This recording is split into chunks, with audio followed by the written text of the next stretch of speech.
সম্প্রতি ছাত্র আন্দোলনের জেরে পদত্যাগ করতে বাধ্য হয় বাংলাদেশের প্রধানমন্ত্রী শেখ হাসিনা। এবার সেই ছোঁয়া পড়েছে পাকিস্তানে। শ্রীলঙ্কা বাংলাদেশের ধারাবাহিকতায় সরকার পতনের দাবিতে উত্তাল উপমহাদেশের এই দেশটি। বাংলাদেশ বাংলাদেশ স্লোগানে কাঁপছে পাকিস্তানের মাটি। বাংলাদেশের শিক্ষার্থীদের সফল পট পরিবর্তনের রসদ নিয়ে পাকিস্তানে সেখানকার ছাত্র জনতা গড়ে তুলেছে আন্দোলনের ঘাঁটি। সরকার পতনের পাশাপাশি সাবেক প্রধানমন্ত্রী ইমরান খানের মুক্তির দাবিও জানাচ্ছে শিক্ষার্থীরা। তবে কি বাংলাদেশের ছাত্র আন্দোলনের মতো একই পট পরিবর্তনের দিকেই হাঁটছে পাকিস্তান? স্বৈরাচার শেখ হাসিনার মতোই কি তারা বর্তমান পাকিস্তান সরকারকে হটিয়ে দিতে চাইছে?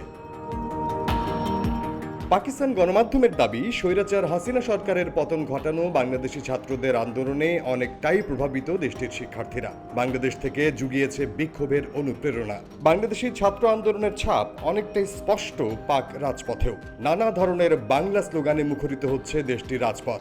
শুধু তাই নয়, রাস্তায় রাস্তায় বিক্রি হচ্ছে লাল সবুজের পতাকা। পাকিস্তানি পতাকার পাশাপাশি যা হাতে নিয়ে মিছিল করছে দেশটির ছাত্র জনতা।